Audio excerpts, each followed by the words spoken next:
And we're back with the Dominion cards list, part 11, and we're starting with the cards costing 4, the worst 11 of them.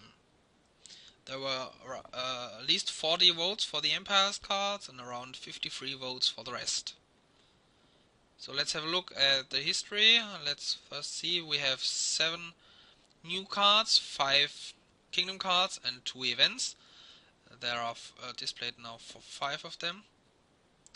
And one of them is also a depth card, Engineer. So as you can see, as already mentioned, adept cards get sorted in with the appropriate coin amount. This list is, I think, the list with the most different winners so far. We have first one Jack of all trades, then Seahag I won the next couple of times, and last year Remake won. So let's see who wins this time. Also tournament got placed a lot of times pretty high, so maybe it's also tournament. So this will be interesting to see which card wins this time. But let's start first with the bottom rank cards. Rank 73, Scout. Scout continues to stay last since the second edition. It has by far the lowest deviation, as its highest vote was 14%. It was voted last 29 times. Yes, as already mentioned in the farewell video, Scout just isn't that great. Even if it shines, it's still not great. I mean, it doesn't draw anything. You can only reorder. That's terrible. Even if it draws one card, it's a terrible card, and you can reorder. That might be nice. So you need to at least draw 2 estates, but then it's still worse, I think, than an advisor, because it draws 2 terrible cards. Advisor draws at least mostly some better cards.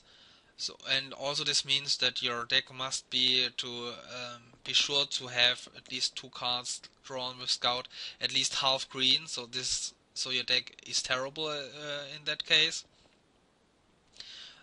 There are a few cards that really is combo with Scout where it's worth it. Of course, it is nice with intrigue centered sets where you have nobles, harem, great hall, or now mill. Then Scout is can be nice, but I think the best combo might be with Apothecary.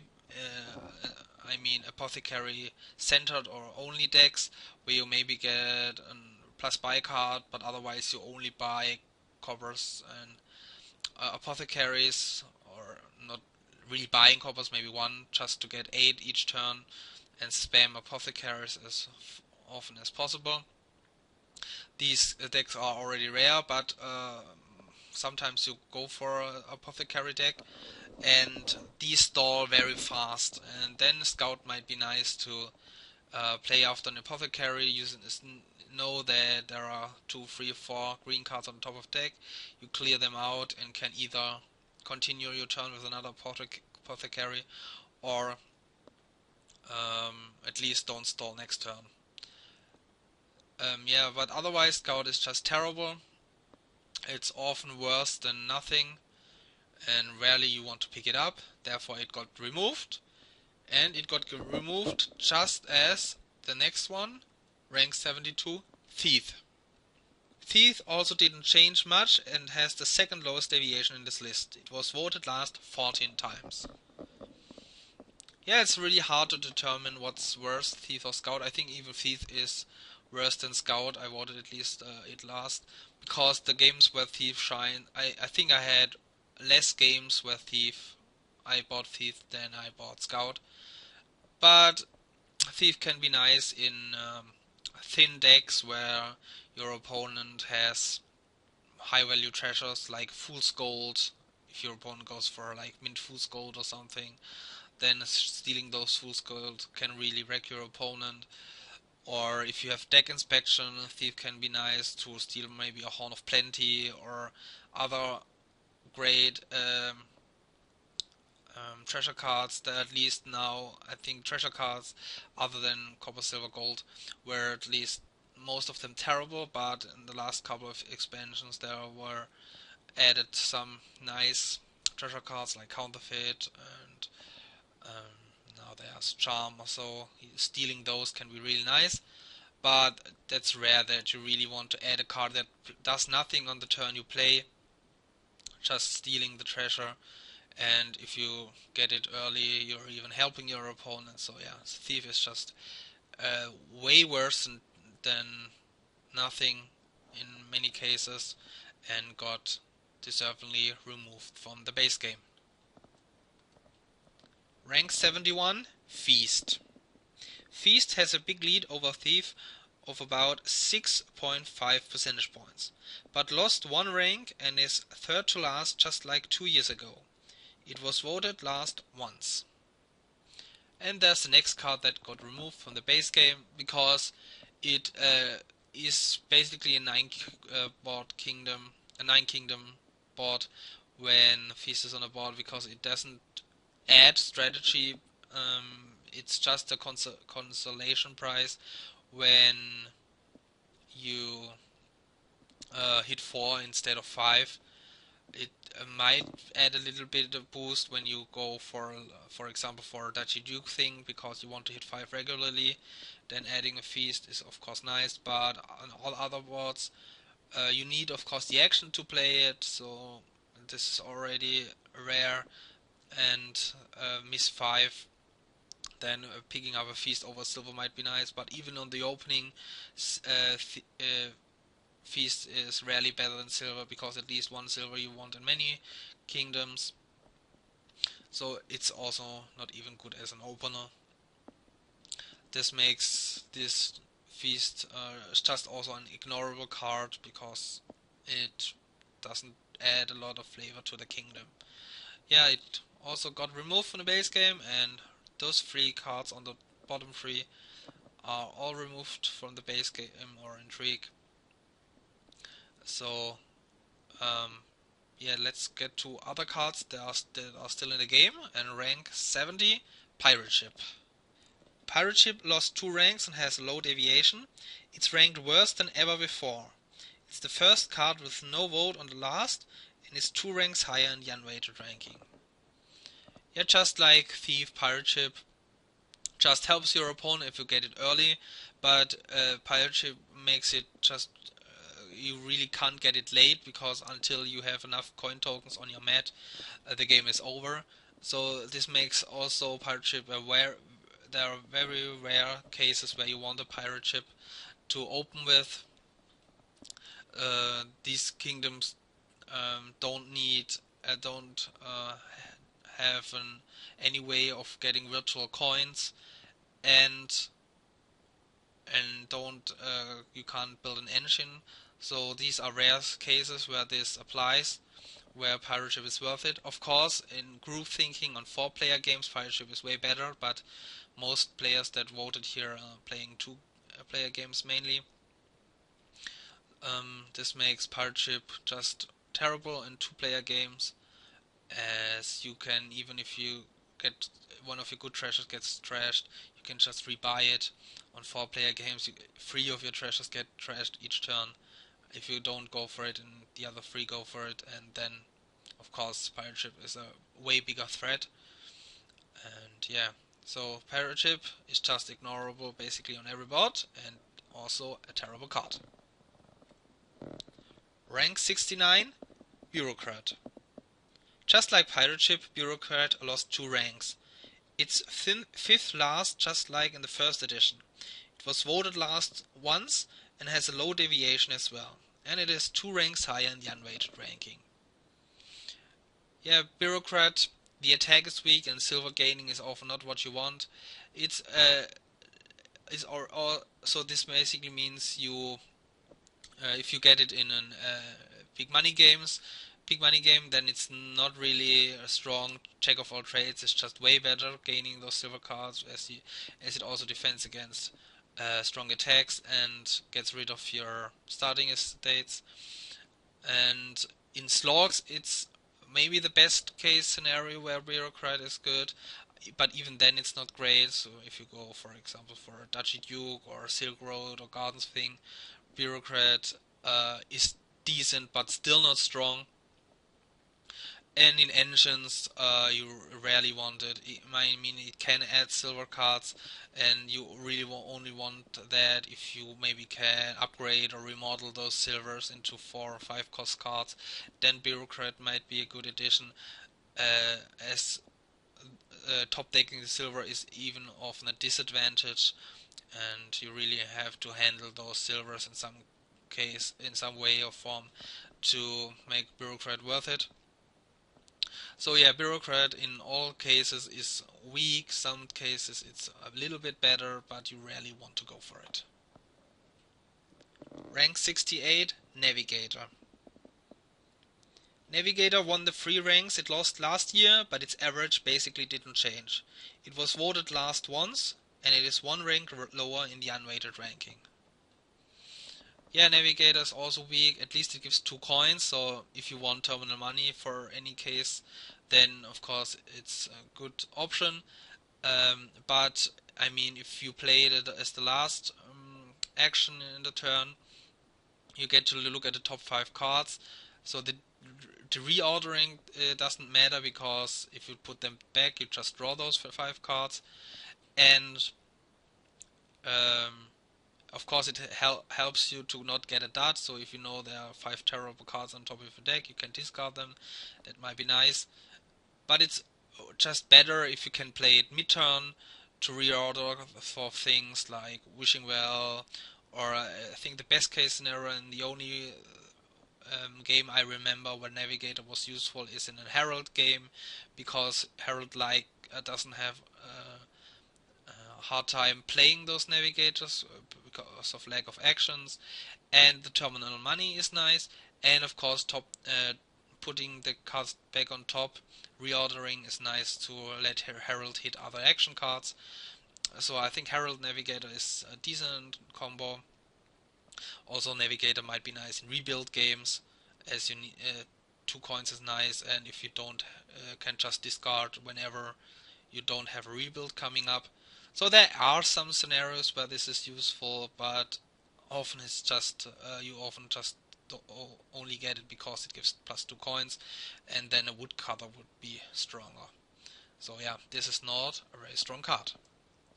Rank 67, Coppersmith. Yeah, the ranks 67 to 69 are only 0.3 percentage points apart, all very close together. Coppersmith lost 1 rank after rising 4 ranks last year. It has the 3rd lowest deviation in this list, and is 3 ranks lower in the unweighted ranking. Yeah, here's another removed card from Intrigue, because Coppersmith is just terrible in most cases, but it can be quite strong in very rare scenarios. And these scenarios is when you have plus buy, strong draw, and enough actions to play it. Then it can be quite decent payload, like King's Courting a Coppersmith with enough buys. Of course, is very strong if you've drawn your deck, or in a Wolf Engine if you have coppers in hand. Then playing a Coppersmith just gives +7 coins. It's a decent payload, more reliable at least than Counting House to give you +7 coins in the most case. But the problem is, if there is any treasure and you want to build an engine, trashing is just way better, because it makes your engine reliable, and you can easily add like 2 golds to get the same payload than a Coppersmith. But yeah, having the reliability just makes this way better.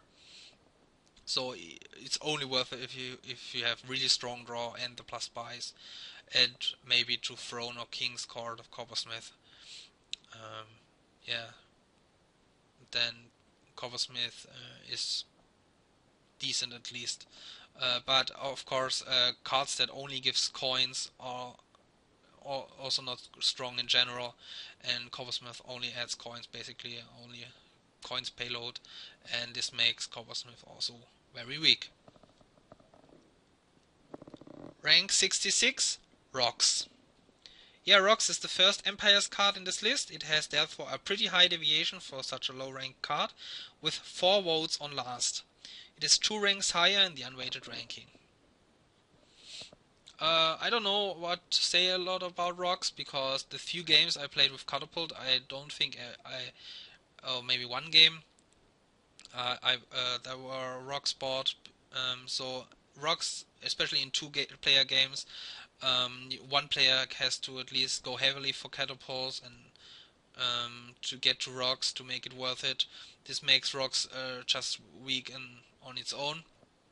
And of course, it's only good if you have catapults. Rocks on its own is just a terrible card, as it is a copper that can gain you silvers for twice basically. And yeah, it can be nice if you want if you have trashed down and want 3 coins of payload for 4 coins. Just like adding a cache sometimes is good in engines when you have trashed down when you are too thin maybe. But the problem is that it's a split pile, so you can't. You have someone had to go for catapult to get it. This makes it just a terrible card in general. Rank 65, Treasure Map. Treasure Map is 3 ranks better, but has the same average. It has a low deviation. I think Treasure Map might be a little bit underestimated here, because it can be quite decent payload in engines when you've drawn your deck. If you know you draw your deck next turn, then especially if you have a workshop variant, buying one Treasure Map and gaining one with workshop can be really good to add a lot of payload next turn. Also, there's still some boards where you maybe is the way to go to trash down or to get a warehouse or haven to connect the treasure maps and just play big money, because 4 goals is a really good big money thing you can go for if there's some way to enable it to connect. Of course, if there's no way to connect it, then it's not very good. Sometimes you can also open double treasure map when there's Baker on the board and other things that might be worth going for. So there are still, I think, really, a lot of scenarios where adding treasure map for payload can be quite good, especially in engines when you've drawn your deck, especially also when you can be sure to trigger them mid-turn so that you don't top deck the 4 goals for next turn, instead draw them in the same turn. Similar to when Windfall is good now, as Windfall is also decent payload in games where you trash down or draw your deck fast. Just Windfall is easier, of course, as it only needs 1 buy and is cheaper, and Treasure Map needs 8 and 2 buys. This makes it, of course, also weaker, but yeah, Treasure Map can be quite decent, but still edge case scenarios when you have to go for it. Many normal engines, you don't really want to add treasure maps. Just in cases, as I said, when you can trash down and switch to draw, yeah, basically overdraw your deck, then adding treasure maps might be a good addition. Rank 64, Spy. Spy stays on the same rank, but is 2 ranks worth in the unweighted ranking. It was voted last once. So, Spy is the 5th card that got removed and the highest ranked card of those, and it doesn't just doesn't change a lot of the game, because the attack is so weak, and then it's just often just a cantrip. I think it's decent when you build an engine and your opponent goes big money, then you can really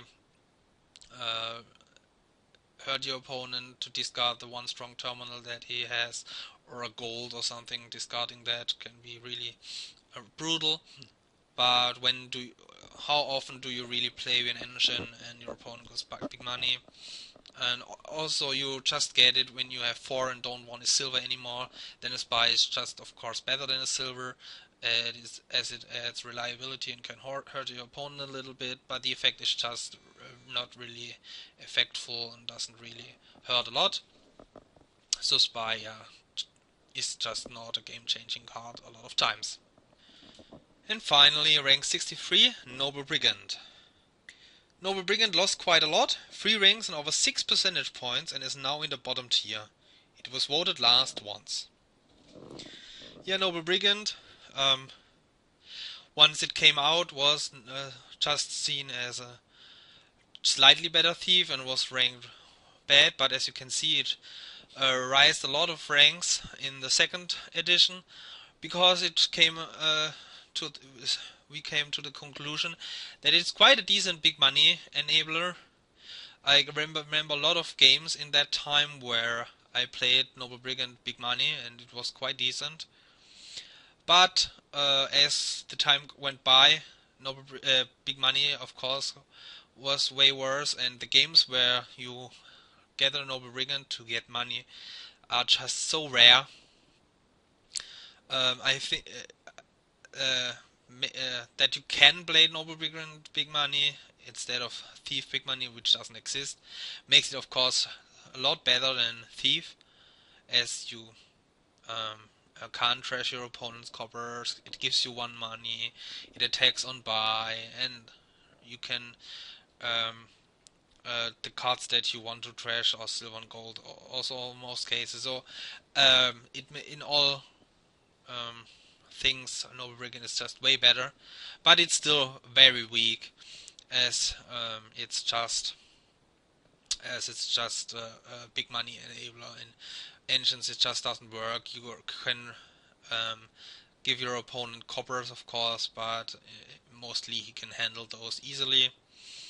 So yeah, this makes it just a weak card, big money only, and the cases where you want it are very rare, and it's even not the strong big money enabler. This makes it, of course, a very weak card, deservedly low ranked. Yeah, those were the 11 cards and the bottom of this list. What do you think? Which card is missing in your opinion in those bottom cards? And yeah, what do you think about the new card Rocks? Leave some comments as always. See you soon. Bye.